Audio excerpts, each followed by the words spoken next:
चलो भी, chapter number 5 economics में लास्ट क्लास में हमने बैलेंस ऑफ पेमेंट का टॉपिक कवर किया था।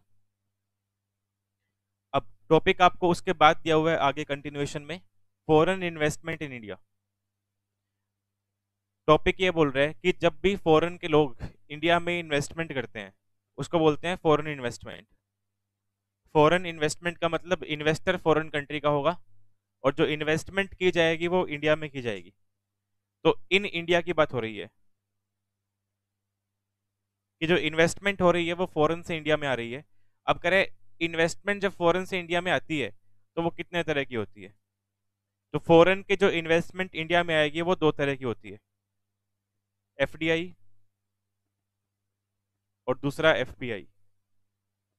तीसरा इन्होंने एफआईआई दिया हुआ है, इसको आप एफपीआई भी बोल सकते हो, एक ही बात है।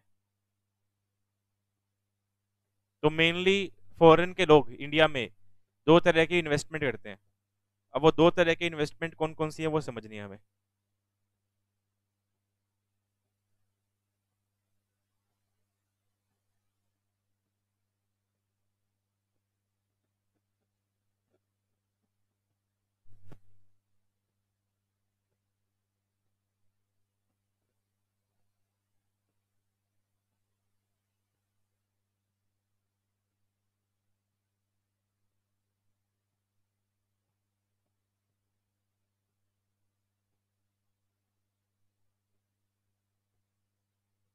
होंडा कंपनी जापान की है, सुजुकी जापान की है।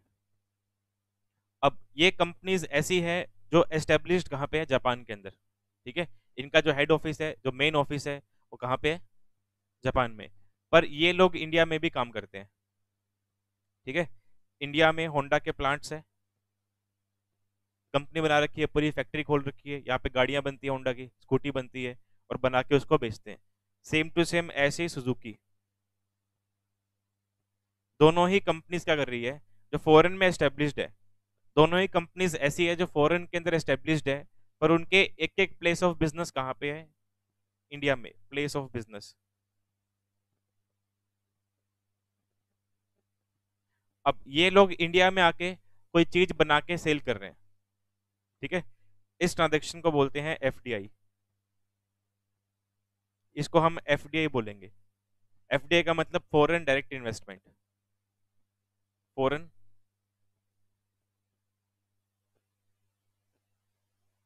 Direct investment.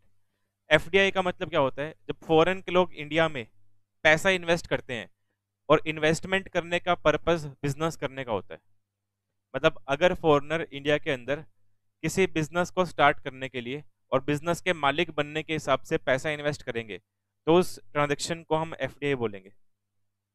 ठीक है, तो जितनी भी फॉरेन की कंपनीज इंडिया में बिजनेस कर रही है और किसी न किसी गुड में या सर्विस में डील कर रही है, तो वो सारी की सारी कंपनीज इंडिया में एफडीआई की फॉर्म में काम कर रही है माना जाता है। ठीक है, उसके अलावा आप और कोई भी ब्रांड, कोई भी केस ले लो, कपड़ों के ब्रांड हो गए, खाने पीने की चीज हो गई, व्हीकल की हमने एग्जांपल ले ही लिए। ठीक है, इलेक्ट्रॉनिक आइटम, मोबाइल फोन हो गए जैसे मान लो, तो ऑलमोस्ट कंपनीज मोबाइल की चाइनीज कंपनीज है, उनका हेड ऑफिस, उनका रजिस्टर्ड ऑफिस चाइना के अंदर है, पर उनका प्लेस ऑफ बिजनेस कहाँ पे है? इंडिया में। और यहाँ पे वो चाहे बने बनाए फोन बेच रहे हो चाइना से ला करके, चाहे चाइना से सामान ला के इंडिया में माल बना के फिर उसको बेच रहे हो, कैसे मर्जी कर रहे हो, वो सारे केस एफडीआई में आएंगे, बिकॉज बिजनेस किया जा रहा है इंडिया के अंदर। अब जब कोई फॉरेन की कंपनी या फॉरेन का इन्वेस्टर इंडिया में बिजनेस करने के हिसाब से पैसा इन्वेस्ट करेगा, अब होंडा कंपनी है, सुजुकी कंपनी है, ये पूरा पूरा साल इंडिया में काम करते हैं, तो टैक्स भी तो यहाँ पे करेंगे ना। तो पूरा साल ये लोग बिजनेस करेंगे, बिजनेस करने पे जो इनको इनकम अर्न होगी उसके ऊपर क्या पे करेंगे इंडिया में लोग? टैक्स पे करेंगे। टैक्स पे करने के बाद जो पैसा इनके पास बचेगा, ठीक है, मान लो होंडा कंपनी ने पूरे साल में कमाए 100 करोड़ रुपए, पूरे एक फाइनेंशियल ईयर के अंदर। ठीक है, इंडिया में। अच्छा, उस पे मान लो टैक्स बना 30 करोड़ का, तो कितने पैसे बच गए पीछे इनके पास? अब इस पैसे को ये इंडिया में रखें तो इनकी मर्जी है, जापान लेके जाएं तो इनकी मर्जी है, कुछ पैसा इंडिया में रखें कुछ जापान लेके जाएं वो भी इनकी मर्जी है। तो टैक्स पे करने के बाद जो नेट इनकम इनके पास बचती है उसको ये इंडिया में भी यूज कर सकते हैं और अपनी मेन कंट्री के अंदर भी लेके जा सकते हैं, या कुछ पैसा इंडिया में रख लिया और कुछ कहाँ ले गए, मेन कंट्री में, वो भी इनकी मर्जी है। पर टैक्स पे किए बिना आप पैसा इंडिया से बाहर लेके नहीं जाओगे। अब ऐसा नहीं है कि 100 करोड़ रुपए कमाए हैं, ये तो रिवेन्यू हो गई ना 100 करोड़ की, खर्चे भी तो माइनस करने हैं, टैक्स भी तो माइनस करना है। तो ऐसा नहीं है कि आप 100 के 100 बिना टैक्स पे किए इंडिया से बाहर ट्रांसफर कर दोगे, वो पॉसिबल नहीं है। आपको पहले उस पर टैक्स पे करना पड़ेगा इंडिया में, ठीक है। इसे बोलेंगे एफडीआई। उसके बाद दूसरा केस है एफआईआई का।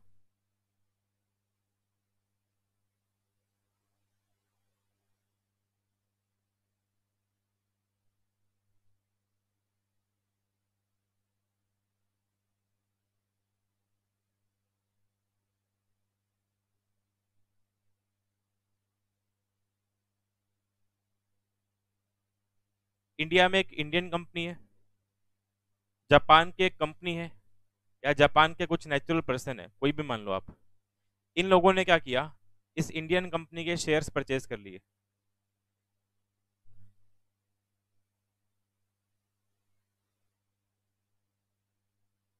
कितने रुपए के? 5,000 करोड़ रुपए के, ठीक है। मतलब जापान की एक कंपनी ने, या जापान के नेचुरल पर्सन ने, इंसान ने, कुछ लोगों ने मिलके क्या किया, इंडियन कंपनी के शेयर परचेज किए। कितने रुपए के? 5,000 करोड़ रुपए के। इतनी बड़ी अमाउंट इन्वेस्ट की इंडिया में, ठीक है। अब इतनी अमाउंट इन्वेस्ट करने के पीछे इनका पर्पस क्या है, कि आज हमने जो शेयर परचेज किए हैं उसके बदले हमने कंपनी को 5,000 करोड़ रुपए दिए हैं। कल को मान लो शेयर की वैल्यू बढ़ गई और ये 5,000 करोड़ जो है वो 6,000 करोड़ बन गए, मतलब इनको 1,000 करोड़ का प्रॉफिट हो रहा है, इन्होंने सारे शेयर बेच दिए, ठीक है। और मान लो ये काम 1 महीने के अंदर ही हो गया। होने को तो डाउन भी जा सकता है शेयर, हमेशा ऊपर जाए कोई जरूरी नहीं है, पर हम ये मान के चल रहे हैं कि प्रॉफिट हुआ है इनको। तो जब इन्होंने इंडिया में किसी इंडियन कंपनी के 5,000 करोड़ रुपए के शेयर परचेज किए, उसके ठीक 1 महीने के अंदर अंदर ही उनकी वो 5,000 करोड़ की इन्वेस्टमेंट कितनी हो गई, 6,000 करोड़ की हो गई। मतलब 1 महीने में 1,000 करोड़ रुपए कमा लिए, और क्या चाहिए। तो इन्होंने सारे के सारे शेयर अपने बेच दिए, तो कितना प्रॉफिट हो गया, 1,000 करोड़ प्रॉफिट हो गया ना।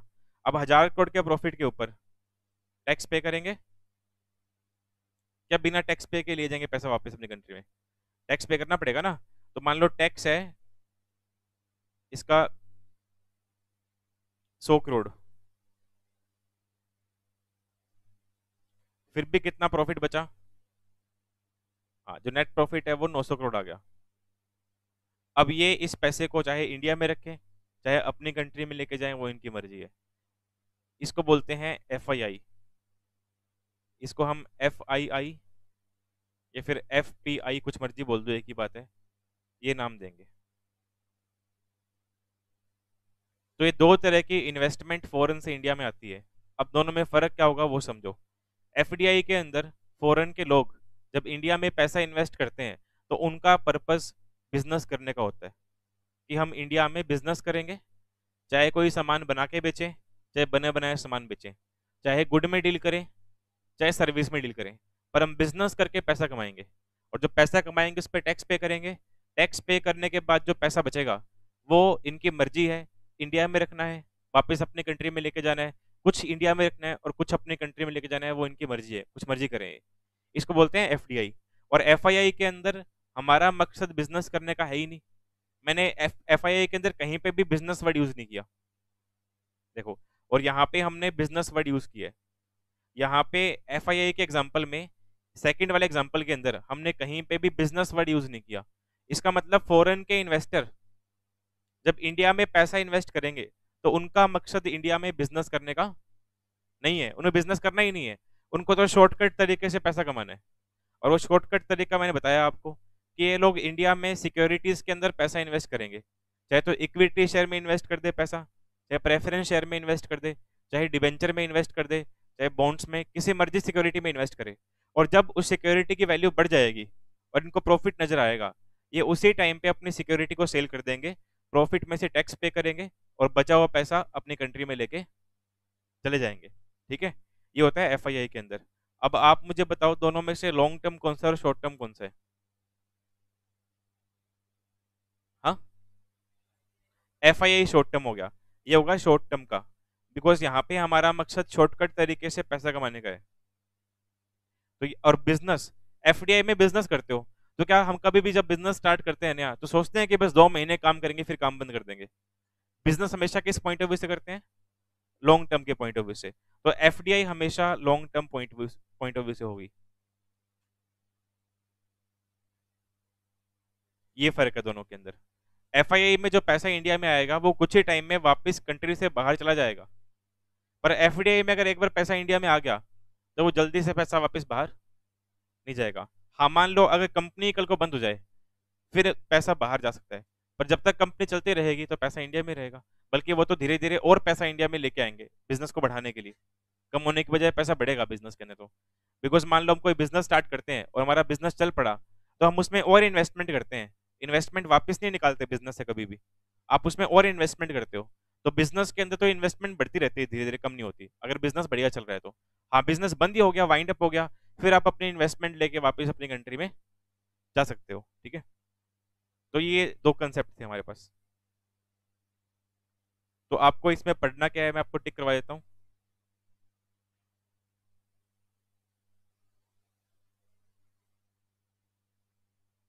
पहले तो एफडीआई में आ जाओ।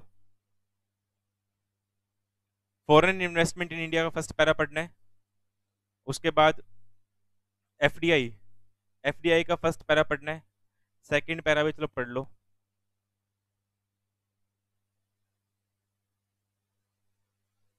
फिर एफपीआई का फर्स्ट और सेकंड, फर्स्ट पैरा करना है आपको एफपीआई का, और ऐसे ही एफआईआई का फर्स्ट पैरा करना है। देखो, हाँ बस आपका जो एक पैरा ही दिया हुआ है ना, जो पैरा मैंने टिक करवाया है वही दे रखा है आपके बुक में, तो आपको वो एक एक पैरा ही पढ़ने हैं जो दे रखे हैं। ठीक है,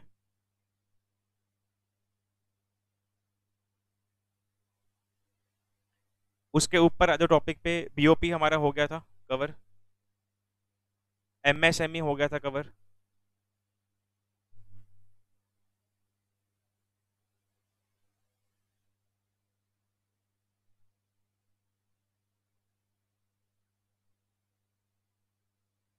उसके बाद देखो टॉपिक दिया हुआ है इंडस्ट्रियल पॉलिसी का, ये टॉपिक निकाल लो। एमएसएमई के पहले टॉपिक होगा, एमएसएमई तो बुक में था ही नहीं आपके, उसके पहले देखो टॉपिक दे रखा होगा इंडस्ट्रियल पॉलिसी का। मिल गया? कौन से पेज पे है?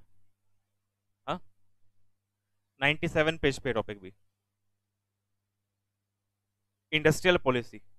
अभी इंडस्ट्रियल पॉलिसी होती क्या है पहले इसका मीनिंग समझना है। इसका मीनिंग आप सब भी नोट कर लेना बुक में ही।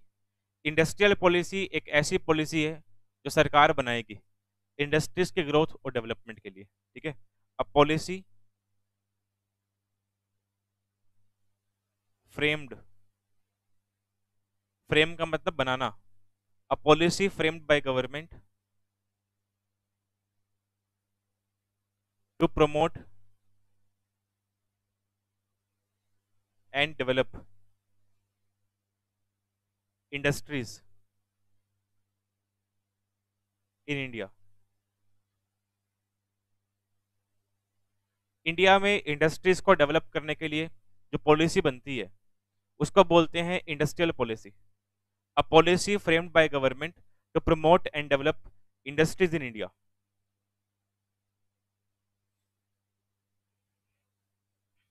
अब कौन कौन सी ऐसी पॉलिसीज है जो पढ़नी है हमें, जो इंडस्ट्रीज को डेवलप करने के लिए इंडिया में बनी है इंडिपेंडेंस के बाद। तो आज़ादी से लेके आज तक कौन कौन सी ऐसी मेजर पॉलिसी है जो इंडस्ट्रीज को डेवलप करने के लिए हमारी सरकार ने बनाई है। उसमें पहली है इंडस्ट्रियल पॉलिसी रेजोल्यूशन 1948, ये दिया हुआ है। दूसरी पॉलिसी है industries development and regulation act 1951, ये पॉलिसी जो है वो कानून के अकॉर्डिंग बनाई गई है। उसके बाद थर्ड है इंडस्ट्री पॉलिसी रेजोल्यूशन 1956, और उसके बाद फोर्थ है new industrial policy of India 1991। ये चार तरह की मेजर पॉलिसी है जो इंडिया में बनाई गई है इंडस्ट्रीज को डेवलप करने के लिए। अब इन चारों पॉलिसी के अंदर क्या कुछ सरकार ने डिसाइड किया था वो आपको पढ़ना है। आपको इन पॉलिसीज के ईयर ध्यान रखने हैं ईयर इंपॉर्टेंट है, ठीक है। क्वेश्चन बन सकता है इंडस्ट्रियल पॉलिसी रेजोल्यूशन कौन से ईयर में पास हुआ था। हाँ, तो इन चारों पॉलिसी के जो साल दे रखे हैं वो ध्यान रखने हैं, प्लस कंप्लीट डेट भी गिवन है, वो डेट भी आपको ध्यान रखनी है। तो सबसे पहली पॉलिसी जो हमारी है वो इंडस्ट्रियल पॉलिसी रेजोल्यूशन 1948 है। ये एक ऐसी पॉलिसी है जो आजाद इंडिया के आजाद होने के बाद हमारी सरकार ने बनाई थी। तो इंडिया के आजाद होने के बाद इंडस्ट्रीज को डेवलप करने की जो पहली पॉलिसी थी वो यही थी। तो इसीलिए ये इंपॉर्टेंट बनती है पेपर के लिए। क्वेश्चन आ सकता है कि आफ्टर इंडिपेंडेंस इंडिया में इंडस्ट्रीज को प्रमोट करने के लिए सरकार ने कौन सी पॉलिसी बनाई थी, ठीक है। तो इंडस्ट्रियल पॉलिसी रेजोल्यूशन 1948 कौन सी डेट को बनी थी? 6 अप्रैल 1948। अब इस पॉलिसी में क्या कुछ खास बात थी वो पढ़नी है हमको। Under this policy the large industries were classified into 4 categories. Large industry कौन सी होती है जिसमें इन्वेस्टमेंट क्या होती है? हाँ, तो लार्ज इंडस्ट्री का मतलब industry having large amount of investment. एक ऐसी इंडस्ट्री जिसमें बड़ी अमाउंट के अंदर पैसा इन्वेस्ट होता है उसे बोलते हैं लार्ज इंडस्ट्री। जैसे मान लो एग्जांपल है जिंदल होगी हिसार के अंदर, तो जिंदल जो है वो बड़े स्केल पे काम कर रही है, जिंदल कंपनी जो है, ठीक है, तो वो लार्ज इंडस्ट्री के अंदर आएगी। अब कह रहे हैं कि 1948 में बड़ी इंडस्ट्रीज को 4 भागों में बांट दिया, 4 पार्ट में डिवाइड कर दिया। वो 4 पार्ट कौन कौन से देखो। First strategic industry, second basic industry, third important industry और फोर्थ अदर इंडस्ट्रीज। तो इंडिया की जो बड़ी बड़ी इंडस्ट्री थी 1948 के टाइम पे उन इंडस्ट्रीज को 4 पार्ट में डिवाइड कर दिया। अब इन चारों पार्ट की मीनिंग और इनके नाम पता होने चाहिए आपको। सबसे पहला दिया हुआ है स्ट्रेटेजिक इंडस्ट्रीज, मतलब public sector. This category includes 3 industries in which central government had monopoly: arms and ammunition, atomic energy and rail transport। ये कह रहे हैं स्ट्रेटेजिक इंडस्ट्री एक ऐसी इंडस्ट्री है जिसके अंदर बिजनेस का मालिक कौन होगा? सेंट्रल गवर्नमेंट, ठीक है। पहले समझो आप, बाद में नोट कर लेना। स्ट्रेटेजिक इंडस्ट्रीज ऐसी इंडस्ट्री होगी जिसका मालिक कौन होगा? सेंट्रल गवर्नमेंट होगा। और 1948 में स्ट्रेटेजिक इंडस्ट्री 3 तरह की थी। कौन कौन से काम करती थी? काम दे रखे हैं आपको। पहला हथियार वगैरह बनाना आर्मी वालों के लिए, ठीक है। सेकंड एटॉमिक एनर्जी और थर्ड रेलवे। तो ये 3 इंडस्ट्री जो थी इनको सरकार ने अपने कंट्रोल में ले लिया, इनमें सरकार की मोनोपोली बन गई। मतलब ये काम करने की पावर सिर्फ किसके पास है? गवर्नमेंट के पास। तो इसमें क्वेश्चन कैसे बन सकता है कि स्ट्रेटेजिक इंडस्ट्री के अंदर कौन कौन से बिजनेस फॉल होते हैं? ये 3 तरह के बिजनेस आएंगे, ये आपको नाम नोट करने हैं या फिर हाईलाइट कर लो, नाम एक ही बात है बुक में आप, ठीक है। उसके बाद नेक्स्ट दिया हुआ है बेसिक इंडस्ट्री, या बोल दो पब्लिक कम प्राइवेट इंडस्ट्री। अब इसका मतलब क्या होगा देखो। अच्छा, पहले वाले में लिखा हुआ था स्ट्रेटेजिक इंडस्ट्री और ब्रैकेट में लिखा हुआ था पब्लिक सेक्टर। पब्लिक सेक्टर का मतलब मालिक कौन बनेगा? गवर्नमेंट बनेगी, ठीक है। इसका मतलब होता है ओन बाय गवर्नमेंट।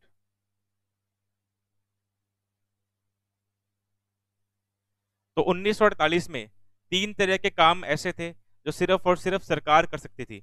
वो 3 तरह के काम ये लिखे हुए थे, ये पहले पॉइंट में दे रखा है। सेकंड में लिखा हुआ है कि 6 तरह की इंडस्ट्री ऐसी थी 1948 के अंदर, 6 तरह के काम ऐसे थे जो सरकार भी कर सकती थी और प्राइवेट भी कर सकता था। अब वो 6 तरह के काम कौन कौन से देखो। फर्स्ट कोल, उसके बाद आयरन एंड स्टील, फिर एयरक्राफ्ट मैन्युफैक्चरिंग, ये काम कौन सा होगा? हवाई जहाज बनाना, ठीक है। नेक्स्ट शिप बिल्डिंग, पानी के जहाज की बात कर रहे हैं।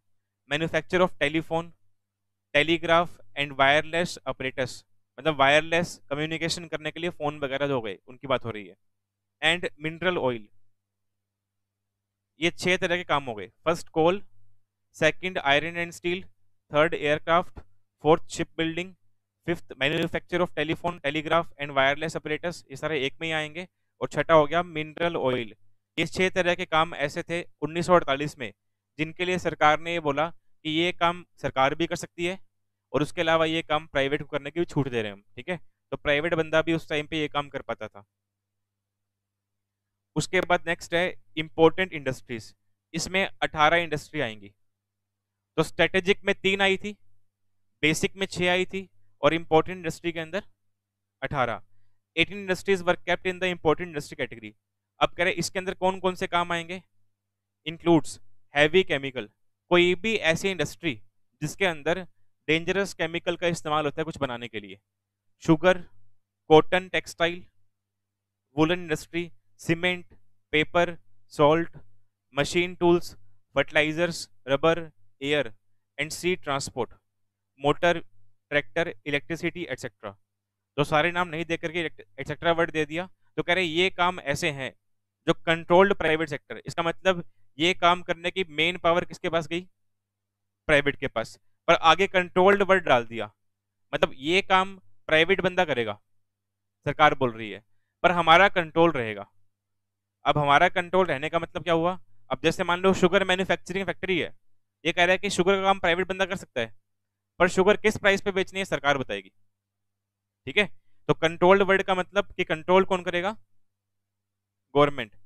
बिजनेस प्राइवेट का होगा, पर उस बिजनेस के ऊपर कंट्रोल किसका रहेगा? हाँ, ये लिखा हुआ है। उसके बाद फोर्थ है other industries, private and cooperative sector. अब कह रहे इस काम के अंदर ऐसे काम आएंगे जो या तो प्राइवेट कर लेगा या प्राइवेट और सरकार मिलके करेंगे। कोऑपरेटिव का मतलब क्या होता है? मिलके काम करना।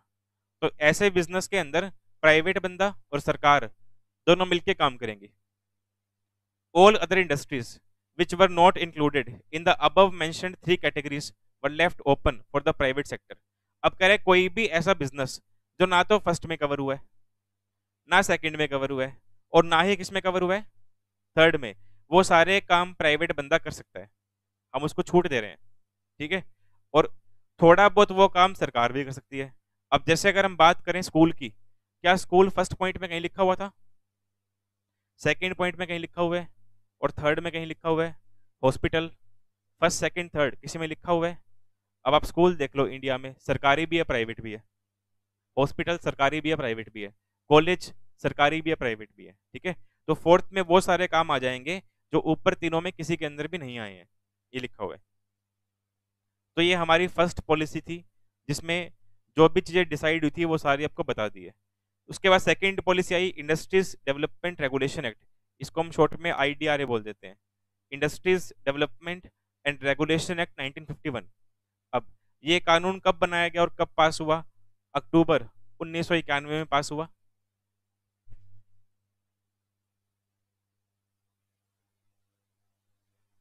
इसके फीचर छोड़ देना, ये फीचर नहीं करने आपको। ऑब्जेक्टिव, सॉरी, ये ऑब्जेक्टिव दे रखे हैं, ऑब्जेक्टिव नहीं करने आपको, ये 4 पॉइंट जो दे रखे हैं। ठीक है, प्रोविजन दे रखे हैं, ये पढ़ने हैं आपको। इस कानून में क्या कुछ डिसाइड हुआ वो पढ़ना है। The act laid down to provision, ये कह रहे हैं इस कानून के अंदर 2 तरह की बातें बताई गई, फर्स्ट रिस्ट्रिक्टिव बातें और दूसरा रिफॉर्मेटिव बातें। Under this category all the measures were designed to curb the unfair practice adopted by the industries. ये कह रहे हैं कि जो हमारे कानून बना IDRA बनाया गया इस मकसद से कि इंडिया में जो लोग बिजनेस करने के टाइम पे अनफेयर एक्टिविटीज को फॉलो करते थे। अब अनफेयर एक्टिविटी कौन कौन सी हो सकती है बिजनेस करने के अंदर?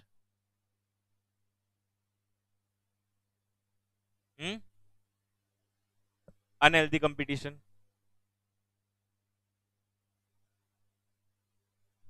और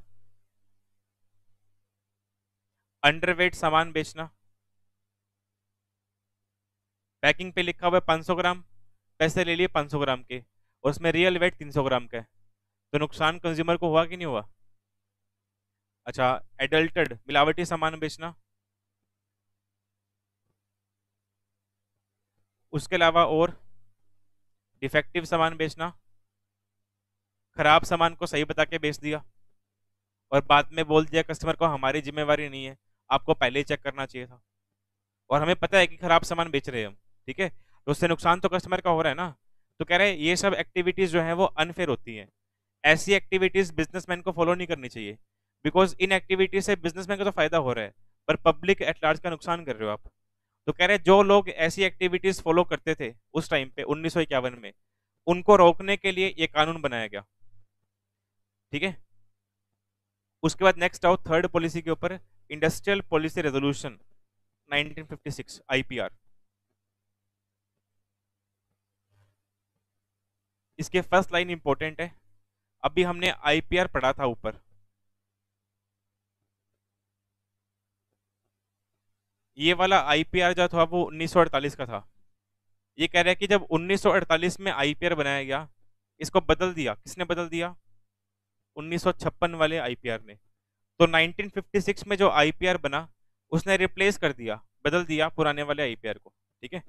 अब इस पॉलिसी के अंदर क्या कुछ सरकार ने डिसाइड किया? First, speeding up the pace of industrialisation particularly heavy industries. Speed up करना मतलब इंक्रीज करना। इंडिया में हैवी इंडस्ट्रीज, हैवी इंडस्ट्री मतलब इसमें इन्वेस्टमेंट क्या होती है? ज़्यादा होती है। उनको बढ़ाना मतलब उनकी तेजी से इंडिया में डेवलपमेंट करना, ये इसमें ऑब्जेक्टिव डिसाइड हुआ। सेकंड पॉइंट, पब्लिक सेक्टर का मालिक कौन होता है? गवर्नमेंट। तो गवर्नमेंट अपने बिजनेस को बढ़ाने के लिए प्लान्स बना रही थी इस पॉलिसी के अंदर। थर्ड, स्टेट, स्टेट का मतलब गवर्नमेंट है। Government to take up responsibility of setting up new industrial setup and development of transport facilities. सरकार ने इंडिया में बिजनेस को डेवलप करने के लिए नई नई इंडस्ट्रीज बनाई और ट्रांसपोर्ट फैसिलिटी को बढ़ाया गांव गांव में और शहर शहर में। नेक्स्ट, मोनोपोलीज रोकने के लिए सरकार ने कुछ ठोस कदम उठाए। अब मोनोपोली के अंदर जो बंदा काम करता है, जो सेलर होता है, वो एक ही होता है और बायर बहुत सारे होते हैं।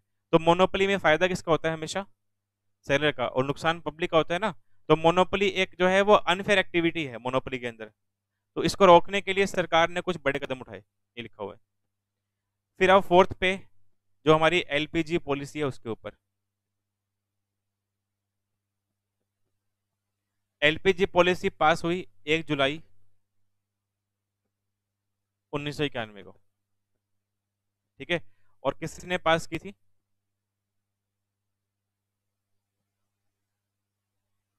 डॉक्टर मनमोहन सिंह। उस टाइम पे हमारी कंट्री के फाइनेंस मिनिस्टर थे।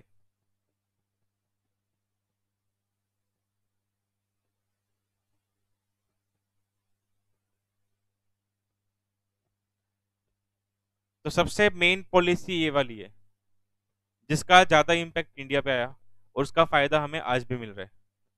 तो कह रहे हैं जुलाई 1991 के अंदर इंडिया में एक नई पॉलिसी सरकार लेकर के आई जिसको हम बोलते हैं एलपीजी पॉलिसी। अब इस पॉलिसी के अंदर 3 एलिमेंट थे। एल का मतलब लिबरलाइजेशन, पी का मतलब प्राइवेटाइजेशन और जी का मतलब ग्लोबलाइजेशन।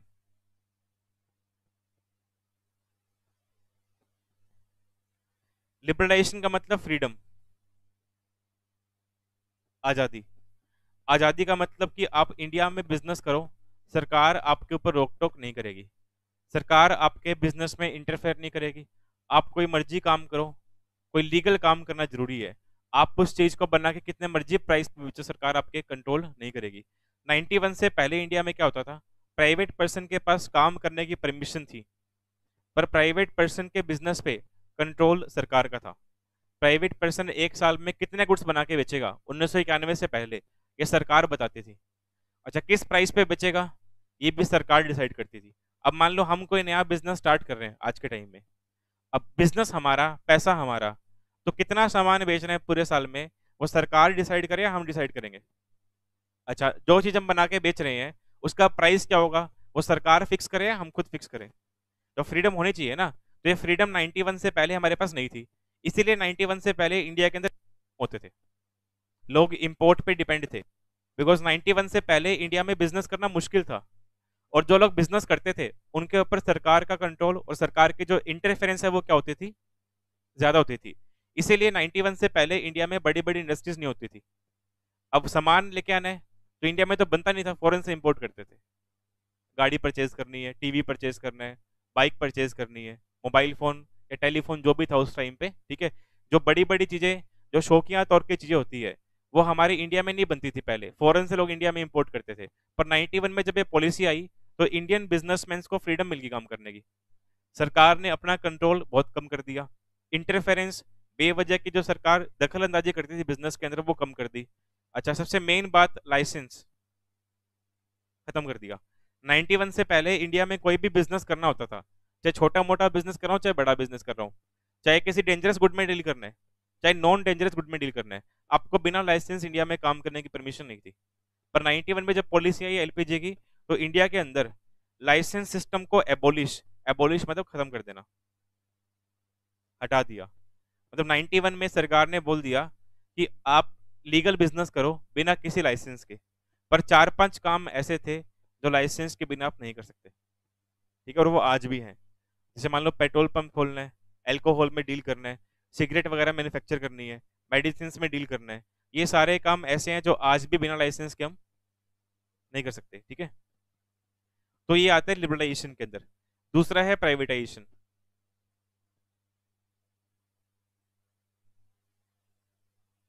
प्राइवेटाइजेशन का मीनिंग क्या होता है? रिड्यूसिंग गवर्नमेंट ओनरशिप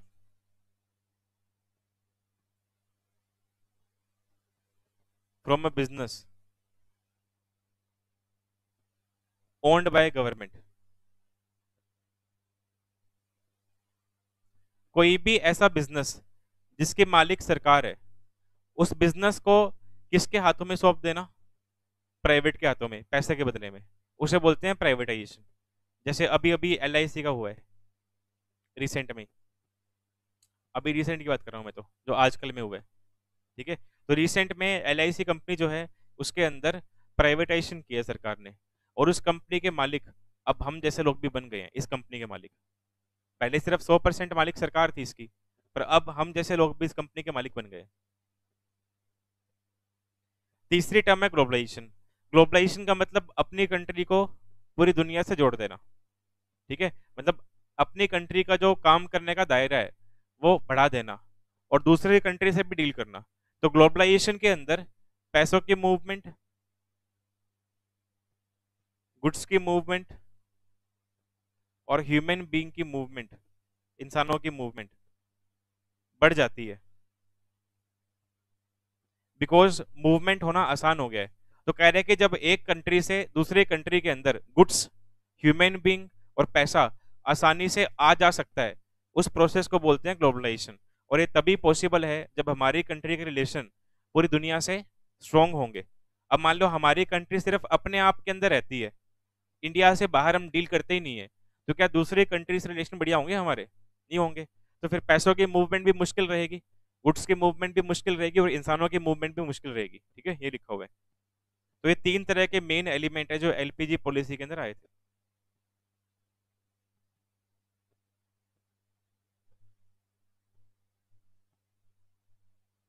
उसके बाद आपको इसमें और कुछ नहीं पढ़ना।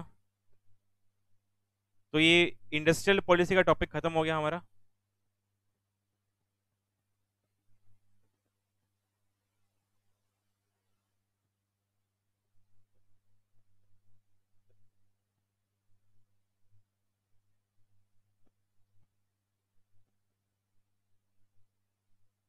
चलो बस फिर अभी इतना ही बहुत है, बाकी पढ़ते हैं नेक्स्ट क्लास में, ठीक है।